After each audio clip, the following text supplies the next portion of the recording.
Hello, everybody, and welcome to the show. I'm Timmy B, host of the Fight Insight podcast, and my co-host, Brian BamBam Barbarina. Boom. What's up, buddy? What is up? Excited to be All right. here. Yeah, man, this is going to be an awesome podcast. Guys, we talked to Denis the Menace Frimpong from Octagon MMA. You've seen him on our podcast before. This dude is absolutely incredible. BamBam, we also are going to talk about the events that happened at Fight League Atlantic 18, the chat that you were involved in. We talk about Bryce Mitchell, the weird stuff that's going on there. We talk about Conor McGregor and his battle with Mr. Hughes. And we also talk about some GFL stuff as well. So, look, we got a lot to talk about. Stay tuned. This is an incredible episode. BamBam. Timmy B, hit it. Ladies and gentlemen, this is the Fight Insight Podcast. That was pretty awesome. Damn. Yeah. Right? I don't know how loud that came across, but that is our new intro performed by Nara, the voice of 1FC, man. Every Friday night fights, you hear Nara on the mic. That's her doing that. So thank you so much to Nara. Look, so awesome. BamBam, I'm glad you're back. We're recording fine. The computer system seems good. And we have a crazy guest that I have to talk about so much.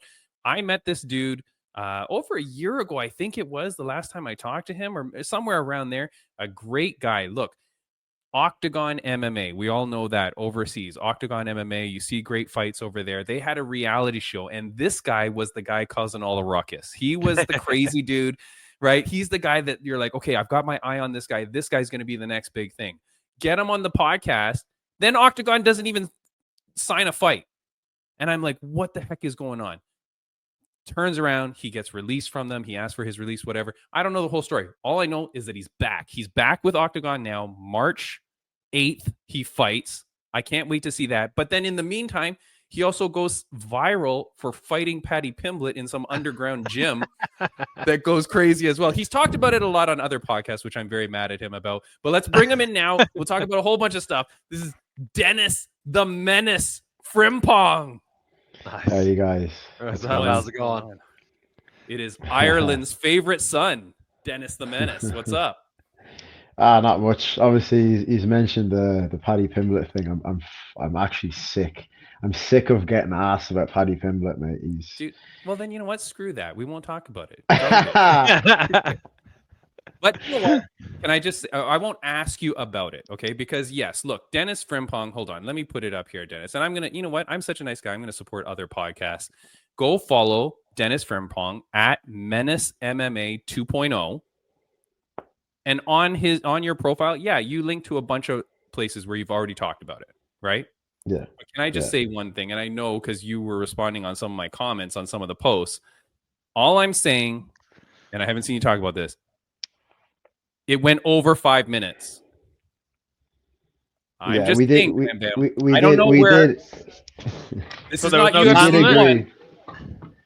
We did agree that it was a no time limit thing, so no rounds. Okay. But obviously, you know, rounds probably would have suited me a bit better as the striker. You know what I mean? Because he took me down towards the end of the round, and then like we probably would have been stood up and stuff like that. But it is what it is. Like, you know, his grappling's good. I don't. Look, we're not here to compliment this dude. Okay. All I'm saying is 5 minutes is 5 minutes in Timmy B's book. And and Denis, you've taught me this swear word, like I said before the podcast, to all these fucking wagons online that are talking trash. My man survived that round. That's all I'm saying. So, you know, screw all those idiots, Denis. Look, the thing is, you go viral for that, not talking about it or anything like that. But have you gained a lot of followers following that? Have you gained a lot of attention? What's the deal? Yeah, like I've gained a bit of traction from it. I'm hoping that obviously more so there'll be more eyes on my next fight. That's what I'm saying. Yeah. That's the main thing. You know what I mean? Because at the end of the day, like followers are followers, but like I want people to watch my fights and see what I can do in the cage. It's irrelevant what I can do on social media if I can't back it up. So that's what I'm hoping is the positive that I got out of this. Obviously as well, getting to move around with a top 15 UFC guy in my weight division is a good experience as well. You know, I thought I held my own on the feet His grappling's really good. He just shot a takedown. Didn't expect him to shoot a takedown in a straightener, but it is what it is. But like, obviously gained a few followers. Still haven't built my profile back to what it was since my ban by Zuckerberg. So yeah. That bastard too. So you got take him out next too. Huh? Yeah, take that dude out as well. I might have to call him out next. Yeah. There you go. Look, man. Okay, but let's go to the Octagon drama then, because I had you on the podcast. I'm like, this is the guy, man. Fight and Sight only brings on the best of best guests. And so we're like, this is the guy to watch, man. You want to know Ireland's next big star? It's this guy. And then they don't book you a fight. No one will sign the contract. What's the deal? Why did you leave? And then how did you get back? So, no one wanted to fight me for ages. They put on like 3 or 4 events without any sign of a fight. They stopped replying. There was a bit of a breakdown in communication. I will say that like there was a third party involved in the negotiations that is no longer involved. So that could have been a part to play as well. But we obviously fell out a bit, went our separate ways, and there was a bit of like legal back and forth as to whether I was out of contract or in contract. All the shit that I basically hate dealing with in fighting. Sure. Like I just want to fight. I don't want to like have to deal with all legal shit. But basically we went back and forth for ages, and then there was no communication for a few months. And then basically we ended up reconnecting our communication, and they offered me to re-sign again. And I said, look, I'm going to put the ego aside and just re-sign with them, because I need a fight at the end of the day. And to be honest, they offered me a couple of good names. Guy I was supposed to be fighting. Yeah, that's Robin Frank there. I was meant to be fighting Ariane Topolai, and he bitched it. So they gave me Robin Frank instead. I think Robin Frank's a tougher test anyway. He's 5-0. So he has that that I can take off him then, Ariane Topolai was like 7-1. So someone's already beat him. It's like no one wants sloppy seconds. So yeah. You're talking to the guy that beat Sage Northcutt and ruined his whole career. I know. Yeah, I know. Took his whole momentum off him. Yeah. Yeah. Do you know what? Right, Sage Northcutt was like a big thing when I first started like martial arts. He was like a massive name. Yeah. Coming up, he was like the next big thing or whatever. And then I remember Brian beat him, and he just sort of fell off from there, like fizzled out. Yeah, disappeared, like took his soul. That's it. Well, that's what you've got to do. You've got to take the O from this dude, take his soul, right? Robin Frank. I put the poster up there for a little bit for those watching on audio. Obviously, go check it out. But this is Octagon, March 8th, 2025. It's in Germany, I believe. Is it? Yeah. Octagon 68. Yeah.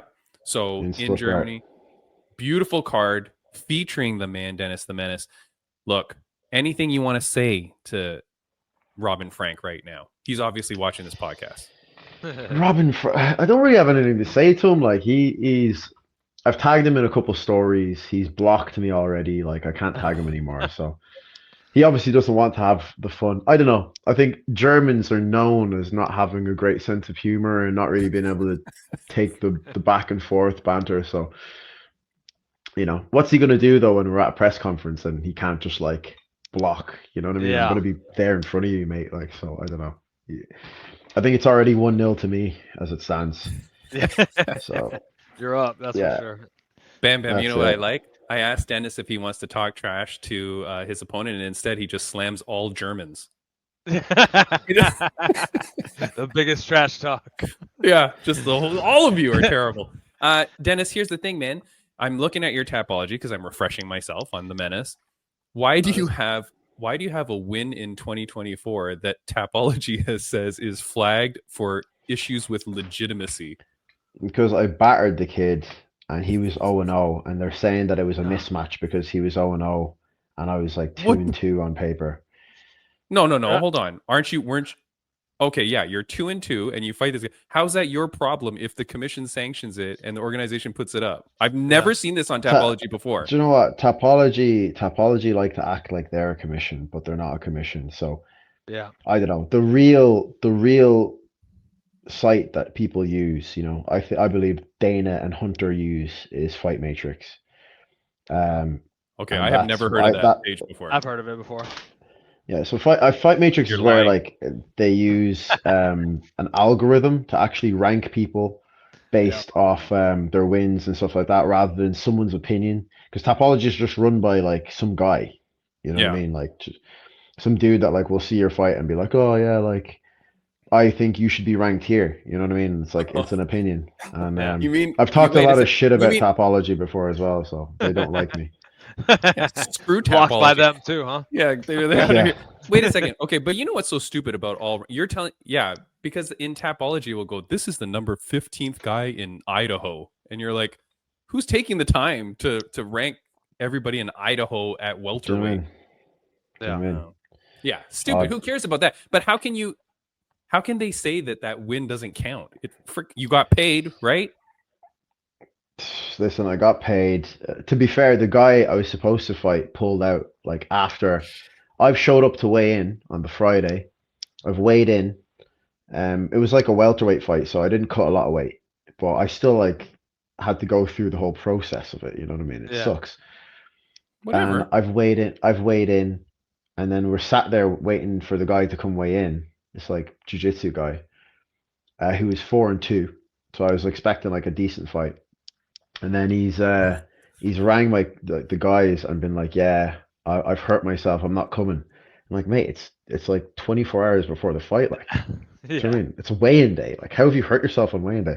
Anyway, obviously not being the UFC, having a deep roster full of fighters that will be happy to jump at the opportunity, we've had to get some 0-0 guy. You know what I mean? And then but dude, I've ended up. That's not your fault. Doesn't matter.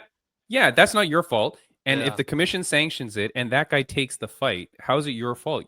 I mean, and look, if that guy had won, would they have said it's illegitimate because it wasn't a fair fight? Do you know what I mean? That fight shouldn't have happened? Yeah, it's weird. Crap. It's weird. Are you talking about, weird. Hold on. Are you talking about this page, Fight Matrix? Like it looks like that? Yeah. I can barely see that. This is the worst website I've ever seen in my life. I've never gone to this. It's mad. It's terrible. It's a mad site. Like it is a mad site. Oh, that's terrible. I'm not going to that again. But yeah, like I don't know. I feel like they said that it's illegitimate on my record when it's a 2-2 versus an 0-0 guy. But then there's like guys like Kalen Loughran, who's in the UFC now, who was like, I think when he got signed, he was like 6-0, but like 3 of the guys he'd beaten were like 0-44. Like 2-70, and I'm like, how are those fights counted on someone's record? But I fought an 0-0 guy, beat him up, and that's not counted. So I don't understand. I don't understand where their logic or reason comes in. But that's crazy, dude. I don't know how that can happen. Like when you get announced at Octagon on March 8th, are they going to say you're 3-2? I haven't a clue. I don't care, to be honest. I'm there to fight and get paid. That's right. Do you know what I mean? Like if they want to say I'm 10-0, or if they want to say I'm 0-5, like whatever they want to say, I'm showing up. I'm gonna fight. The guy in front of me is gonna see and feel what my skill set is, regardless of what the number beside my name is. Do you know what I mean? So yeah, absolutely. Like I always say, this records are for DJs. I'm not a DJ. I spin jaws. I don't spin records. Like so. I like that. That's awesome, dude. I gotta remember this is at 13:57 when you said that because I gotta make a quote of that shit. I gotta remember. Denis. So wait. Sorry to interrupt, but you're the co-host. During this whole thing with Octagon and all the headaches you were going through and stuff, and then rejoining with them, getting ready, got this fight scheduled now. In that time, there was no fights, right? It's just been training, grinding. There was that fight in December that they took off my record. That's the only fight. Oh, BamBam. That's another organization. That one. Yeah. Okay. So after after this whole drama, then he takes that fight with that organization, beats up that guy. That's sorry. Got it. Obviously, I was signed to fight for the PFL in September, and then that fell through because Octagon contacted the PFL and said I'm still in contract. I disputed that I wasn't in contract. We had a whole back and forth thing, but PFL didn't want to be involved in a legal battle, so yeah, it's just been a bit of a nightmare of a year, to be honest. But I'm just glad that it's all sorted and dusted now, and that I actually have a fight. I'm going to fight in Germany, and I'm going to knock this 5-0 guy out, and that's going to be the end of that. And then have a good run this year. Oh yeah, dude, that's amazing. Now, can I ask your contract with Octagon? What does that like? Because I've been realizing now, BamBam and I have been studying this. Different organizations have different contracts. UFC was always, well, BamBam doesn't even know he's a UFC fighter, but how would he know? It's normally like X number of I'm fights. like him. It doesn't really. I'm just going there to fight. It doesn't really matter the extra stuff.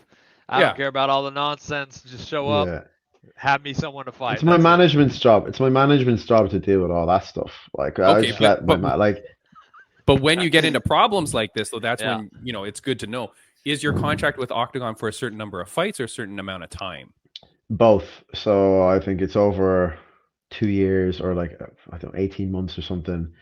And it's over 4 fights. But okay, obviously I would prefer to have the fights done. Like 4 fights, I get that done in a year. You know what I mean? Like I'm usually pretty fresh after fights. I want to stay active. I assume that, like, you know, that it's a bit longer because if I get injured for 6 months and I can't fight for that amount of time, then I'm kept in for that. Do you know what I mean? But I reckon I'll be dusted with this contract in a year. And nice. Yeah. Do you have do they have to offer you a certain number of fights in X period of time? Like that's the UFC thing. So. They have to offer 3 a year. So they do. So we're gonna see you fight then. Oh yeah, absolutely. I will be fighting. Like right. I ensured of that this time. Nice, my man. Has Octagon reached out to you? Okay, so you have the little bit of drama with them, you know, not necessarily your fault, but okay, now you've got the drama settled, you're signed. Has anybody reached out to you and said, dude, we're glad you're back, you're a freaking character. Dude, we're glad with what happened with the Paddy thing. We're glad that you're doing this. Like, has the promotion said, we're happy to have this guy back? Yeah. Like, I mean, a lot of members of the staff, obviously, I know a lot of, like, the staff members that work for Octagon, like the media guys and, like, different members of staff. They've all reached out and said they're happy that we got it sorted. You know, like you said, I'm a bit of a character. Like, I bring a bit of, like, sort of fun energy to the hotel on fight week. You know, I'll have a laugh with everyone and that. But yeah, most of all, mate, I'm just looking to get paid. Like, I don't really give a shit about all that other shit. You know what I mean? Yeah. I'm just looking to get paid. Well, dude, I'm happy for you, man. Yeah, that's the thing. And here's the thing. Am I wrong to say that since I last talked with you, you have fallen in love with a woman? She fell in love with me. Oh, this lucky lady. But Denis, and my understanding is you're having a baby. I am. I have a baby due the end of May now. So, dude, I'm so happy for you, man. Congrats. Which is why it's even more important to get these fights in, you know. Absolutely. That's right, man. Well, look, and do we know if it's a girl Menace or a boy Menace? Mini Menace is a boy, and that is the Project John Jones is on the way. With less cocaine and less hookers, maybe. Okay, well, sure. I mean, that's always a good life plan. Yeah, you know. Yeah, you don't want to go BamBam's route. That's the wrong way. Sure. And when little Mini Menace grows up, MMA fighter, do you want that for the child or no? Yeah. I listen, like, for me, I want him to train. I want him to be well trained. Do I want him to fight as an MMA fighter? Maybe, like, if he wants to, you know. But at the same time, it depends where MMA is in, you know, 18, 20 years. Yeah. Like, if it's still where it is now, probably not, mate. I'll be like, look, mate, just go be a lawyer. It's easier. You know what I mean? Go be a lawyer and become a fight manager and then manage 10 fighters. Yeah. You know what I mean? Don't be arsed with getting in the cage and dealing with all this shit. But who knows, like, maybe in 20 years, like, the sport will have moved on so much further that, like, it'll be a bit like more like basketball, where, like, you don't have to be LeBron to be making good money. You know what I mean? Like, where right now I feel like you have to be Conor or you have to be like Sean O'Malley to make good money. Like, even if you're in the UFC, it's not like incredible life-changing money per se. unless you're a personality and you have some sponsors behind you and stuff like that. It's like for the amount of work you're putting in and the amount of damage you take to your body and the amount of like life events that you miss, etc., like it's the juice isn't as worth the squeeze. Nah, you know what I mean? Like I'm only doing it because I fucking love it, and I'm in too deep now at this point. Like I'm like, do you know what I mean? Like I'm like fucking, I'm here now. You know what I mean? I can't fucking go get a job now. You know? So yeah, I don't know that anybody is hiring a guy that has shot toilet water at someone. You know what I mean? It's documented. Wait, what? That's what he did on the on the reality show. He took toilet water and squirted it at someone. It's like I don't think an accounting firm is going, yeah, we want that guy. Nah, he was licking it and all. That was the worst part. The fact that he was like licking it and like, yeah, it's so refreshing, and he didn't know it was toilet water.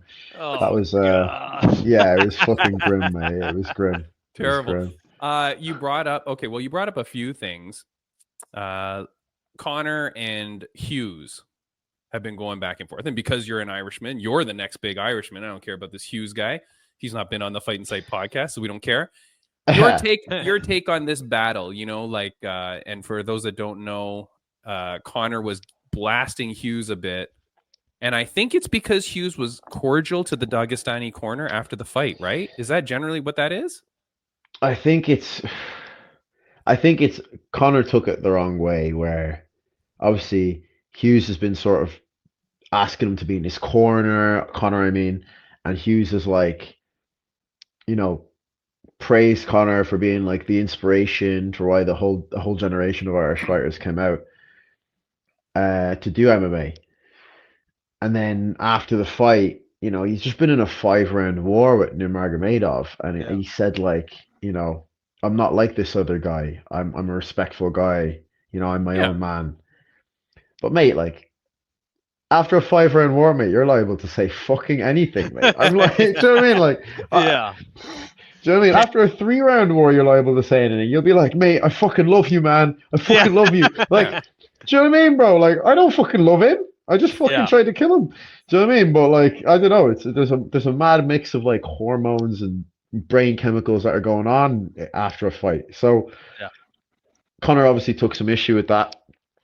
Went a bit too far, I think, with it, where he said some things that were very politically insensitive, given the region of Ireland that Paul Hughes is from,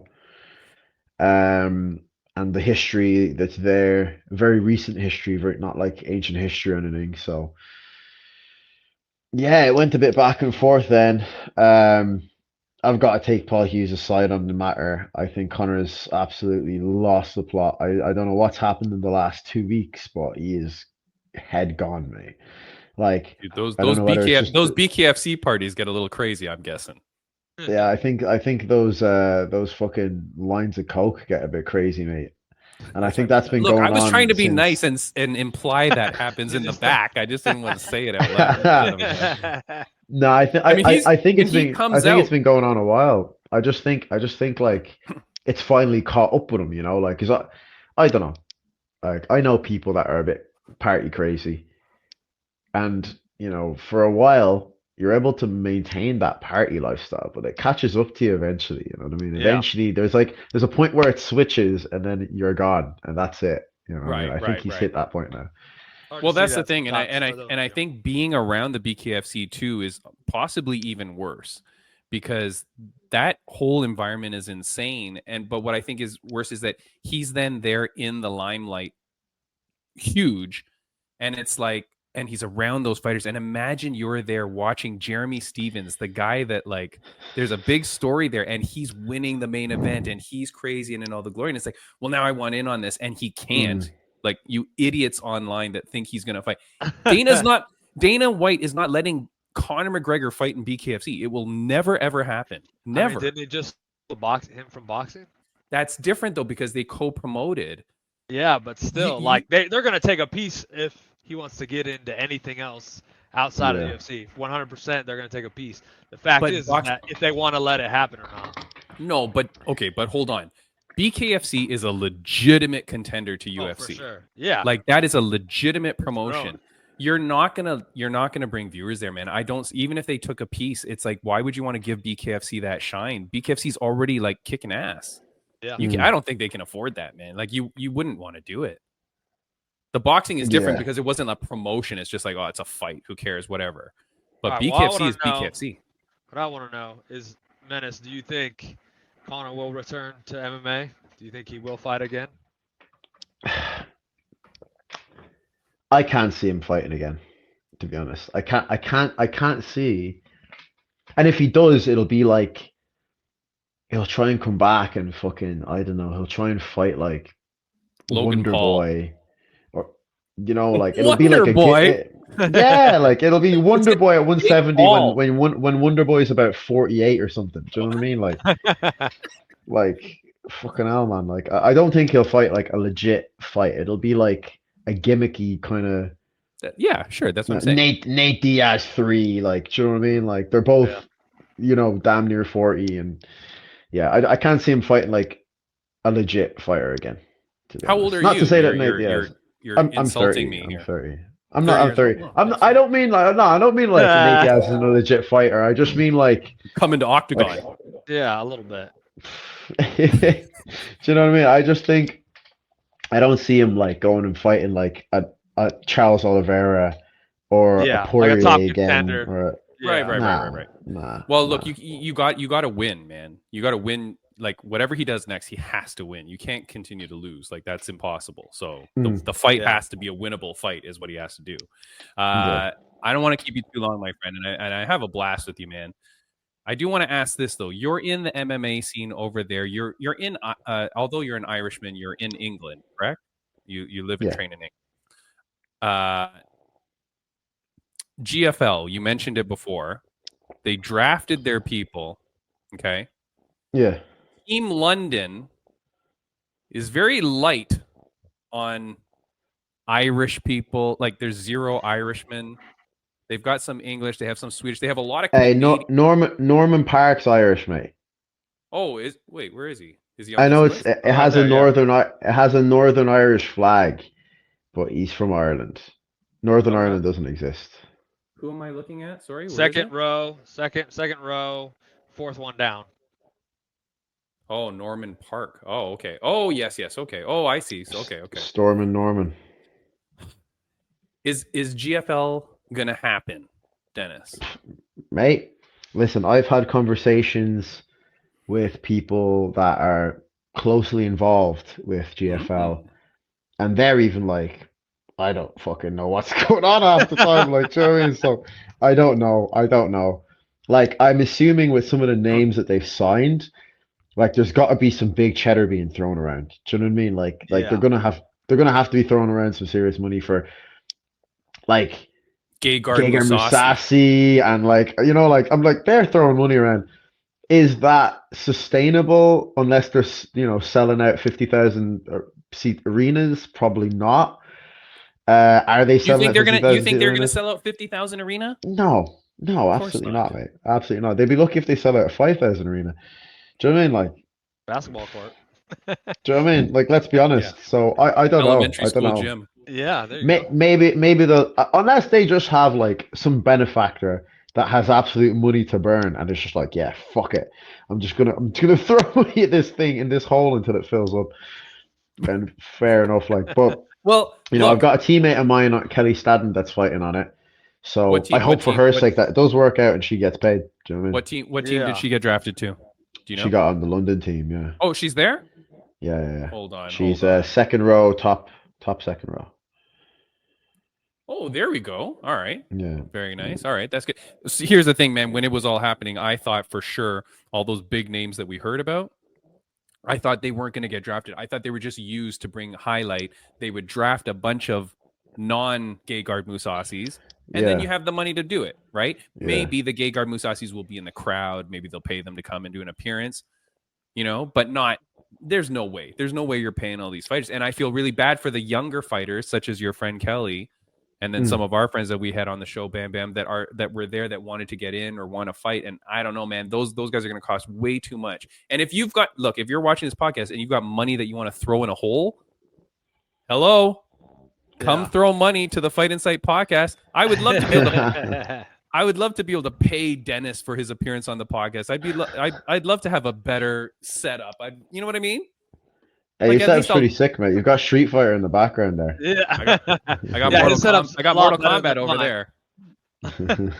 You're sitting in a sauna, Bam. Yeah, you're fine. Denis the Menace. I got a couple questions. One question that a fan wrote in. This one was a cool one, man. This was from JR Star. Hold on one sec. This I wanted to know about this. It says, "Hello from a fellow Ghanaian. Ghanaian. Hello from a fellow Ghanaian. Awesome to see us in MMA. Do you think the movement for MMA on Africa was halted a bit because the Three Kings are less relevant? Have you heard of any other initiatives?" That's a heavy question. Yeah, like obviously Israel Adesanya, fucking hell, mate. I fucking love Israel Adesanya, and that last weekend, it was so sad. It was so sad. Father Time kills us all. Yeah, Father Time kills everyone. Unless you're Randy Couture, but yeah, I think obviously Usman losing, Adesanya losing the belt, definitely halted it a little bit. Ngannou leaving the UFC and going to PFL halted the UFC a little bit. We've still got an African champion, Duplessis, whatever you want to call him. Like, you want to say he's white and stuff. He's still African. He still trains in Africa. He's an African citizen, born and bred.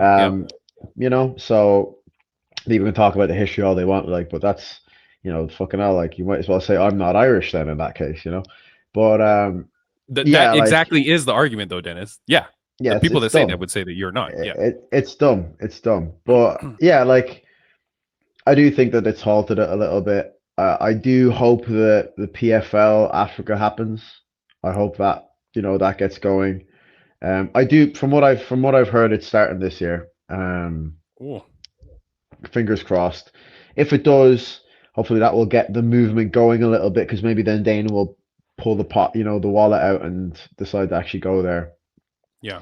I do think that there's some logistical issues with going to Africa in terms of like having to pay a lot of, you have to grease a lot of palms in order to get an event on there, basically, is from my knowledge of it anyway.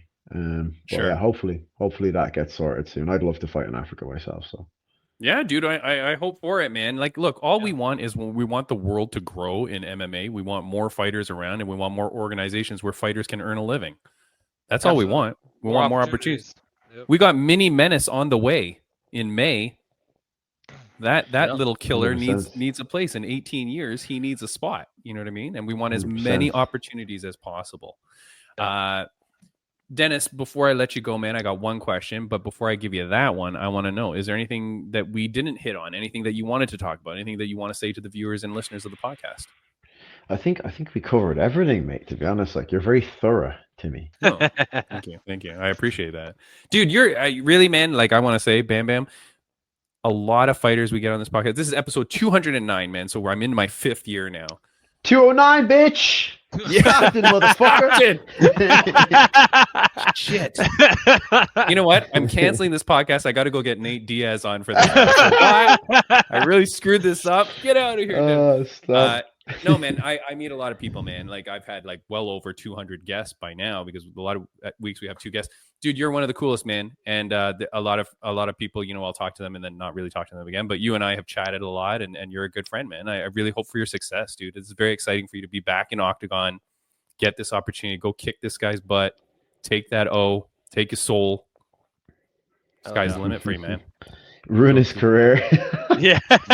Ruin his career, his life, really, right? Just make him doubt every life choice.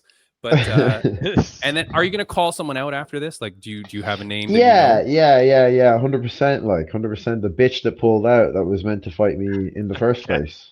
Yeah. Name again? What's that guy's name? I'm not gonna say his name again. Can't I find it on Crappy Tapology? Won't they say? Or it was never? Or it was never official. It was never. I mean, the contract went out to me and to him. Yeah. I signed it. He didn't. So okay. So what you're saying though is, when you win, people can cross-reference the guy that you called out with this podcast, and we'll know who the fucking wagon is. 100%. 100%. Yeah. Right? Yeah. Is it really bad that I say that? Because you never laugh when I say it. Is it bad that I say that word? I think it's just the way you're saying it. It's not very Irish. Like it's like I don't know. Like it's very Americanized. Wagon. I'm Canadian, you bastard. Canadian. Wagon. Canadian. North Americanized. North Americanized. Oh, okay. All right. Sorry. Can you say it then? Say it properly. You fucking wagon. Yeah. Okay. I like it. All right, man. Last question I'm going to ask is, I think I might have asked this to you because I think I was asking it by the time. But my mom used to ask me this all the time in my life growing up. On a scale of 1 to 10, Denis, the Menace Frimpong, how happy are you? How happy am I? Fucking hell, living the dream, man. I've got a kid on the way, got a wife that I've recently married. I can't really be any happier, you know. Dirty 30 now, you know. Can't hey, I'm coming into my prime. I can't really be any happier. Maybe if I could afford some Botox, I might be a little happier. But nah, mate. Like I'm 10 out of 10 happy right now. Got a fight underway, feeling fit, no injuries. We'll say 9.9 just because this toothache's really killing me right now. Yeah. So. All right. Well, go take care of that toothache. Look, I would have been a 10 if you had said one of the reasons you were happy is because you were on the Fight Insight podcast. But that goes without saying. Without saying. All right. Good. Thank you. Hey, it's great talking with you, man. And nice one, congratulations on the kid, the marriage, the fight. Like, excited for the future, and hopefully you can string them together and keep it going, man. Appreciate it, lads. Dennis, man, thank you for spending the time. I kept you way too long, but I really, really appreciate it, dude. You're the best. No, all the best thank you for having me on, lad. Thank you for having me on. Always a pleasure, lad. See you later, buddy. Bye-bye. Nice one. Bye-bye. That's the man, Denis Frimpong. What a cool dude, right? Yeah, absolutely. I told you, man. I like this guy, and we could laugh. Great personality. I can see like him really getting after some people in the fight. Like he said, the guy can't run from me at the face-off or whatever, you know, when I'm there chatting at him. I could really see that getting to the guy even more. Like, you're going to block him, you know, it's going to come to a point where dude, if he's going to be chatting you face to face, you know. It's definitely going to be getting to him, I think. Dude, blocking someone is a real weak move, no? I've never blocked I mean, hold on. Sorry. If you want to block some disrespectful fan, yeah. But blocking another fighter? Yeah, I've heard it quite a bit. Like, you know, people getting after him or like sending them messages. I mean, you don't even have to look at those messages. You don't even have to look at the tag. Who cares? You know, it's not a big deal at all. Yeah, I don't know. That's strange. I don't know. I mean, I know Dana White, You could also look at it too, like, wait, what? Yeah, Dana White blocked me. 1FC blocked me. Really? Angela Hill blocked me. Oh yeah. I got a lot of stories. Yeah. Reasons? Yeah. What's that? Just for like saying. Well, the reason is weak. Yeah, the reasoning is weak. I mean, what are you gonna do? I know what I say. I don't go crazy hard in the paint or anything. Yeah. That said, the reason why Dana blocked me is because I had some respectful, you know what I mean? But I had some comments when he got into his issues, right? Oh. Which leads me into, okay, hold on. Before I make this perfect segue, I will ruin it by saying we need to talk about our friends of the podcast. So, all right, friends of the podcast update. Look, FLA 18 happened. The reason why I'm continually drinking tea during this podcast is because my voice is shot to hell. Okay. Hey. Yeah. I mean, I can imagine because when you were talking, I'm assuming at a normal, well, for those that are not watching, there was a blackout. They lost the pay-per-view stream. They streamed it on Instagram.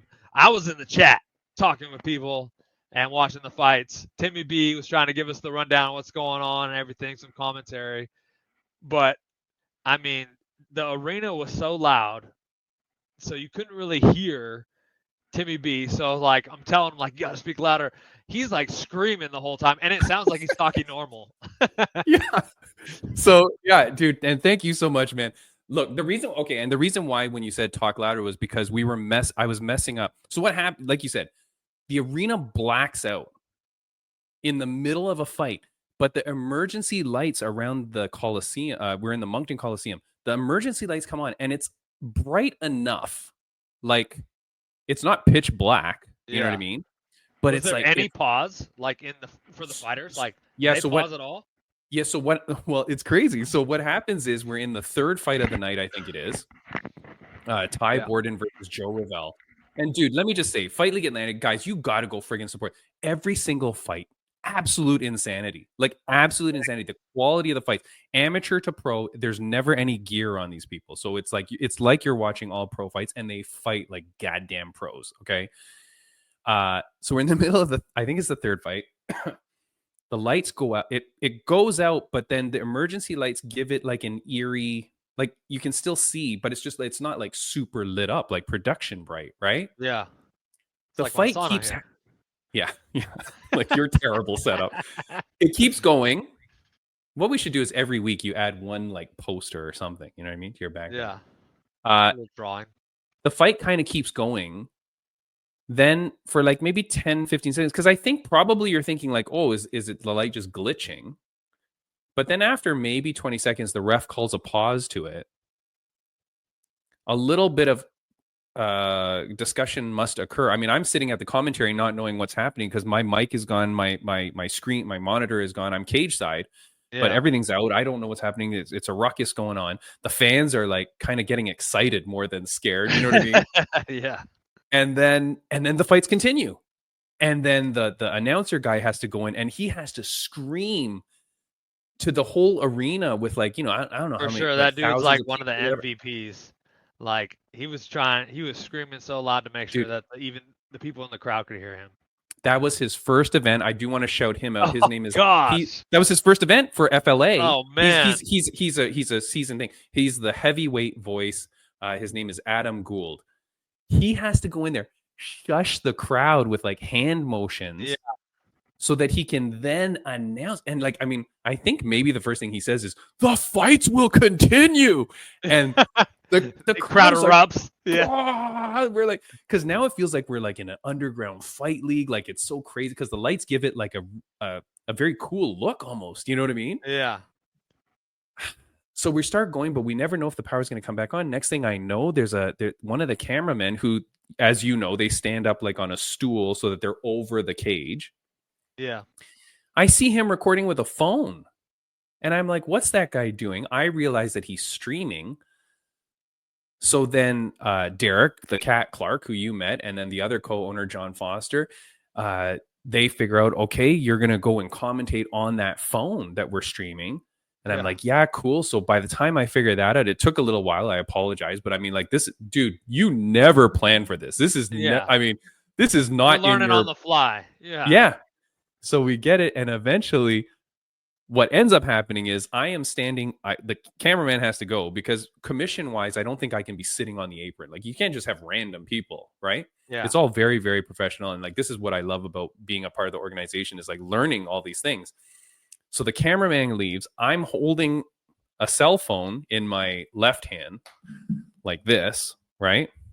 I've got the headphone thing that I'm speaking into in my right hand. And because you are telling me, my wife was in the chat telling me, she's texting me on my other phone. I'm like, I don't have three hands, man. Like I get, so then I have to hold it like this. I'm screaming into this thing while filming. My left eye watches the phone. My right eye watches the real action. So I've gone cross-eyed, I'm pretty sure.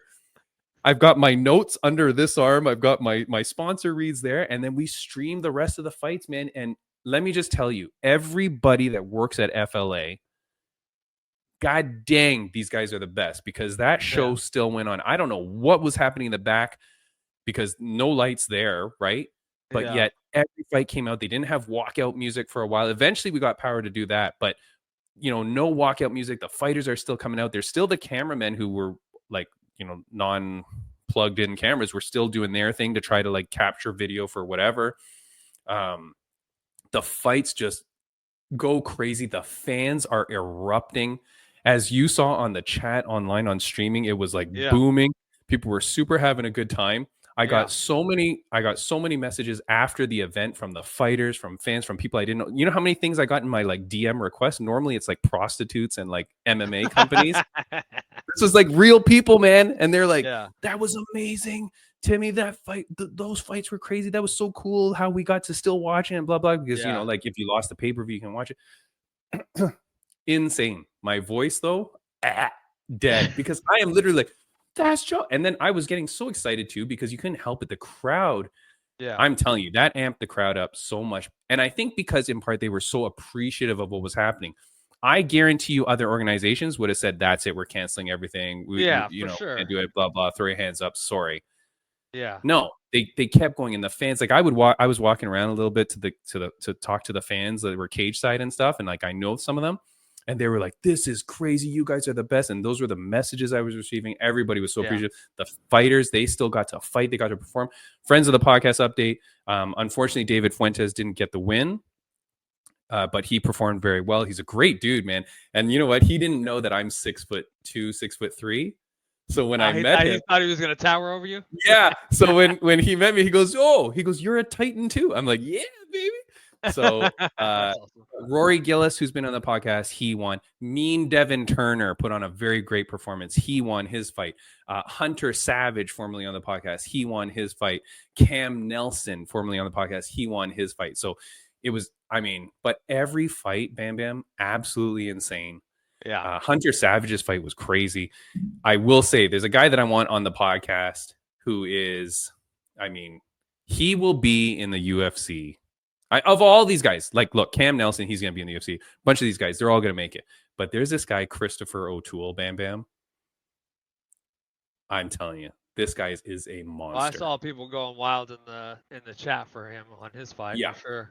Yeah, that dude is built different. Very and the nicest of gentlemen. Like, nice dude, but he is an animal. Like, mark your calendars, mark your books. Like, that dude, Christopher O'Toole, just wait till you see that name, But what I will say is in April, Fight League Atlantic is going back to Moncton Coliseum again. I can't wait, dude. And I hope everybody freaking shows up because that was a great crowd and a great event. And it can only get better, man. Every event get better and better.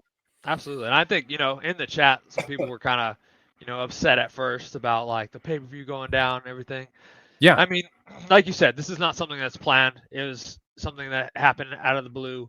Yeah. The fact that the team and everybody jumped on and kept the fights going and everything, and even put up an Instagram live, for you, so you could see them in person or live or whatever instead of. Oh, Derek, you mean? Yeah. Yeah. He was doing it. Yeah, Derek. Yeah, instead of so you can see them live instead of have to watch them later on YouTube or whatever where they upload them or however. But so that's doing everything they can to make sure the fights are seen and put out there. It's a lot of hard work behind it. Just ask those people to be patient. The promotion's doing everything they can. So just it was just an awesome show. I really enjoyed it. I enjoyed talking with the fans and everybody watching as well too. That was fun talking with them. So great time. Yeah, and I will say, man, like that really that fan engagement was so cool. Yeah, a lot of people liked that. They kept saying like, "Oh, this chat is awesome." Like, fights. And here's the thing, man. Sometimes things happen and you learn from it. Yeah, I'm telling you, man. Like that might be something that maybe like should be considered in the future. Is to not obviously you can't show all the fights always for free, but to have some sort of like chat function, because it's fun, man. It's like having your buddy. Like. I can't always convince my wife to watch fights with me. So if I had a chat where I could chat with people, it's pretty cool, Yeah. But anyways, that was incredible. Look, so all those fighters that won their fights, Taylor Starling, did we already talk about this? Unfortunately, Taylor Starling did not win her fight, but you and I were chatting during that fight together. And man, she's a freaking warrior. That girl. Dog, for sure. She's incredible.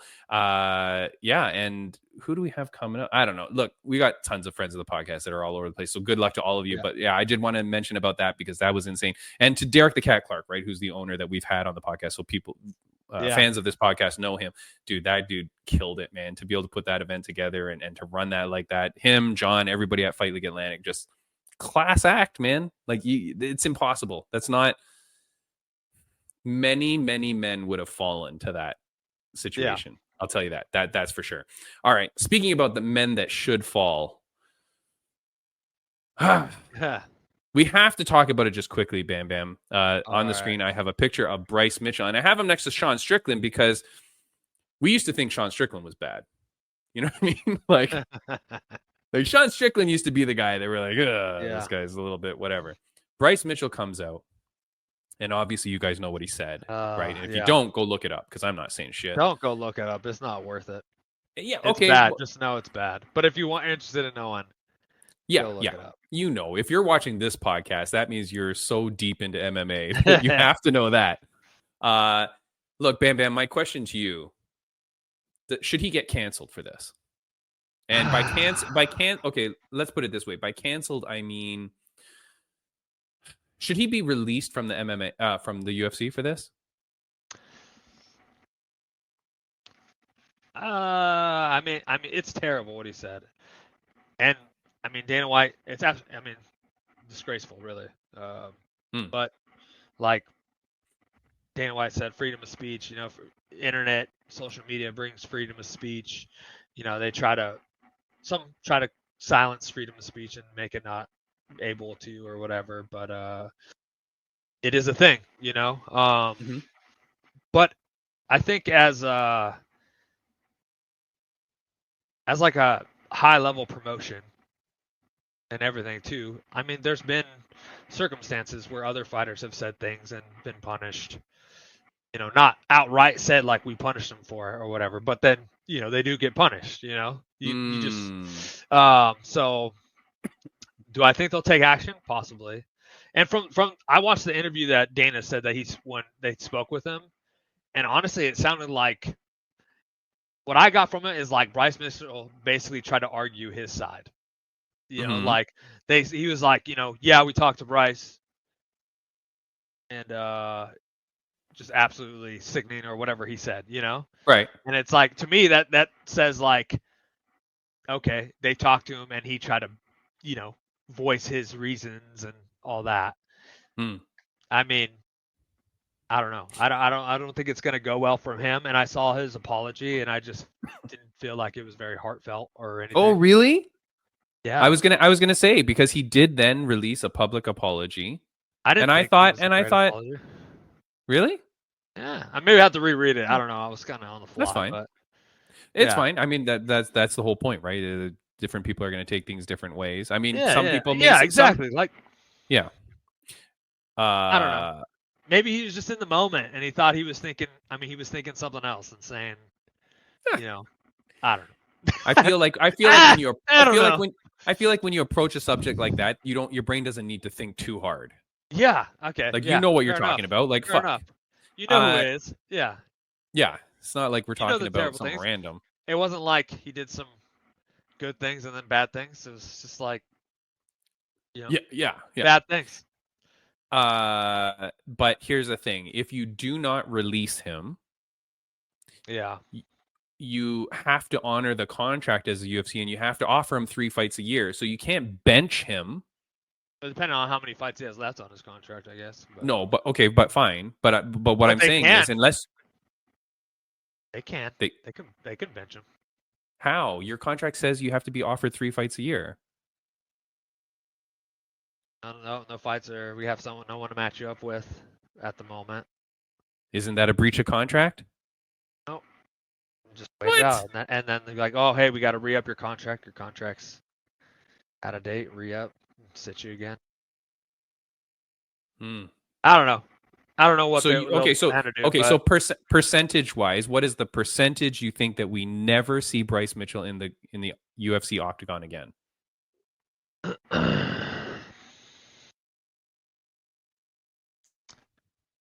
I don't know. I think you'll see him in there again. Oh, so you're saying 100% you see him in there again? Probably. Okay, but why are you saying that if everything else sounded like no? Well, I mean, I'm just saying. Okay, hold on. Are you saying it because now this guy has created a character and a story for himself that now everybody's going to want to see this guy get murdered? Similar to who's the guy that everybody hated? Well, absolutely. I think Tony Kelly. What was that? Oh my God, Tony Kelly. I don't know, but I think they're definitely going to probably give him a matchup that's not very well suited for him. Well, I saw a post on Instagram showing that he's going to be matched up against John Jones. Is that we're going to do an open weight fight? And here, the guy that oh my Lucky God, draw. Bryce Mitchell gets John Jones. Oh, The guy that Adrian Yanez beat, because the guy had like talked trash on like Mexican Brazilians, was it, or something like that? Who did he beat? Hold on. Tony Kelly. Yeah, that's it. Tony Kelly. Tony Kelly got in trouble for saying a lot of controversial stuff. And then Adrian Yanez put his lights out. And then Well, I saw this thing that someone posted, and they had like listed like 4 people who have said things in the past and have been punished for it. Like, not straight out saying like we're punishing him for it, but like they were punished for it by bad matchups. Is that what you mean? No, I think like they were like released or a contract. Oh, sure, and stuff like that. So here's the thing. So here's the thing that's interesting though. That guy Tony Kelly that I'm thinking of, he at the time he was boyfriend of Andrea KGB Lee. He won 2 fights. Lost one in the UFC, then won 2 fights. Yeah.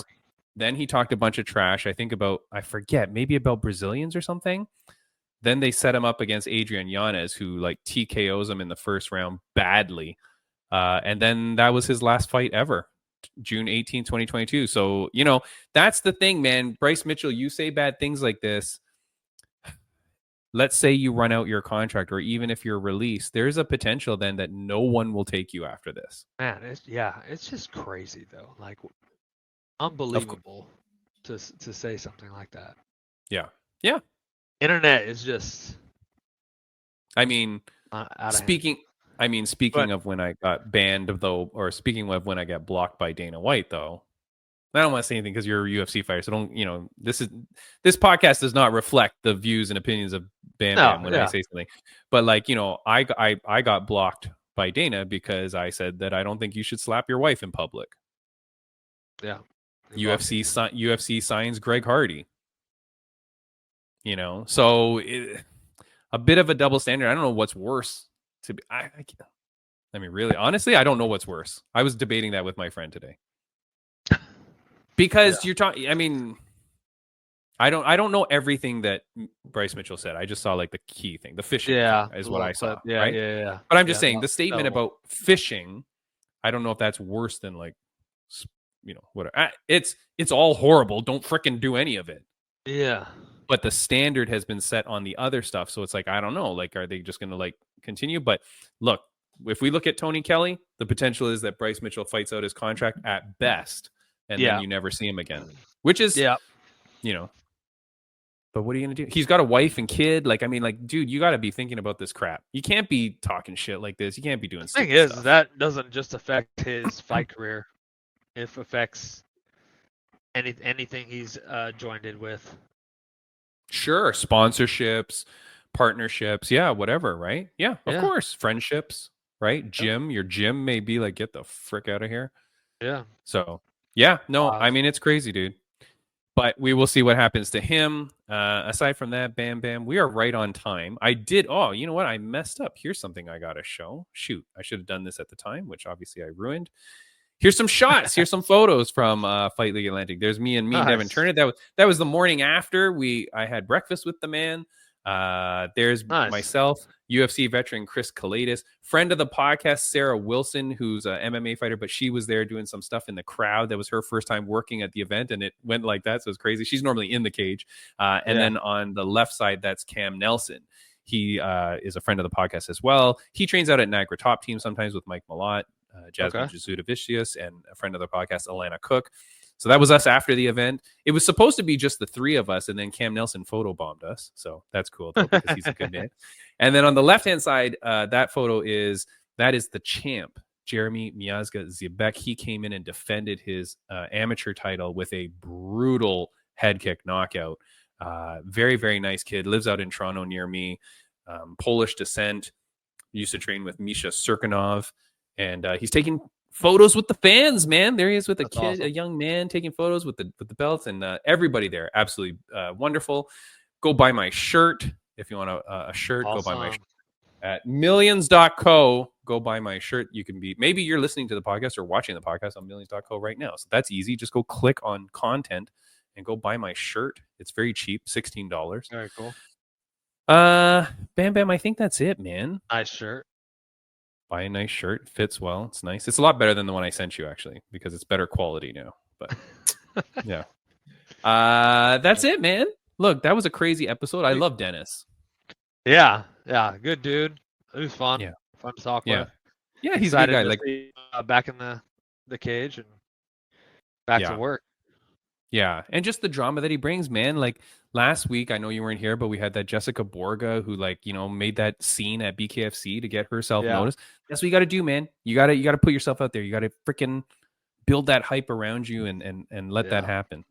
I told her to bring you to BKFC next time so you can start talking to trash to some people. Yeah. Hey, you guys, stop. I want to fight. Is that your trash talk? You suck. Yeah. Yeah. So bad. Terrible trash talker. Terrible trash talker. So bad. Who cares, man? You just mohawk your hair up, wear the overalls. There it is. Mohawk and overalls, and just let me in there and throw some hands. That's it. Yeah, exactly. That's Next what week I'm about. Yeah, of course. Next week on the podcast, it's our Valentine's Day episode. It's going to be releasing on February 13th, one day before Valentine's.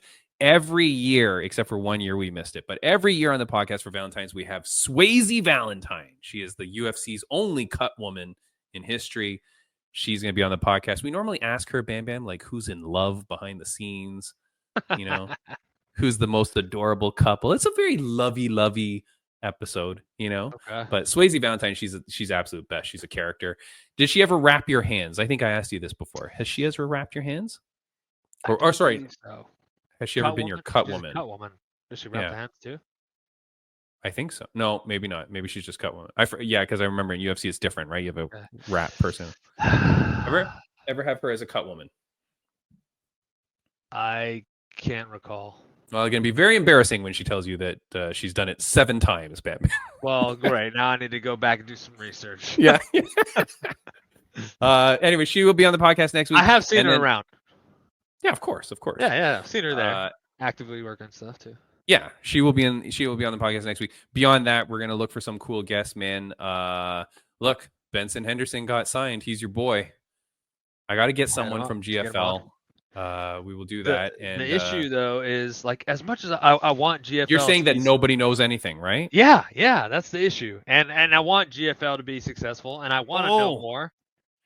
Okay, I did learn something very quickly. I will say this, and no one's watching this deep into the podcast, but I figured out about the revenue share from someone, and I think they explained it to me. They're saying that it's 1% revenue share per fighter. They think it's 1%. So whatever the event earns, and this person told me, he or she, said, no, they know. Okay. They don't know that it's for everybody if it's 1%. Got it. But they said they think so. But they have intimate knowledge.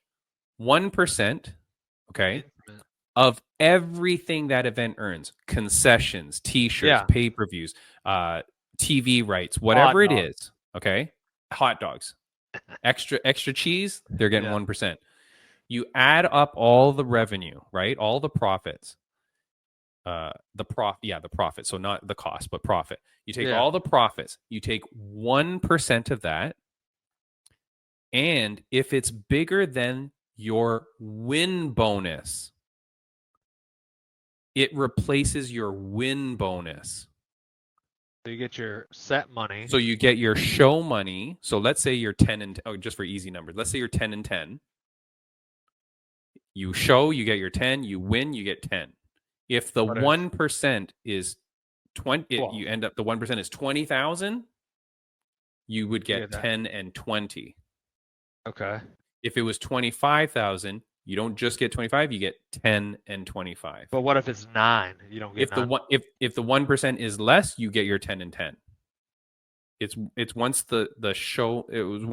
your profit share is more so than you your don't get win. it on top of your other stuff. No. Yes, you are correct. So it replaces your win bonus. Now, what that also means is the losers don't get profit share, which also kind of makes sense. Because then it's like, okay, only the winners improve on the profit share. But that's I thought that was very interesting, and I've never seen that explained before. So, anyways, whatever. like I said, I may or may not have a contract that I still have not read. So I should read that to see if it's in there. Might not though. I might not. So if I don't, then I couldn't read it. But I'm just saying. That said, my voice is almost dead for sure now.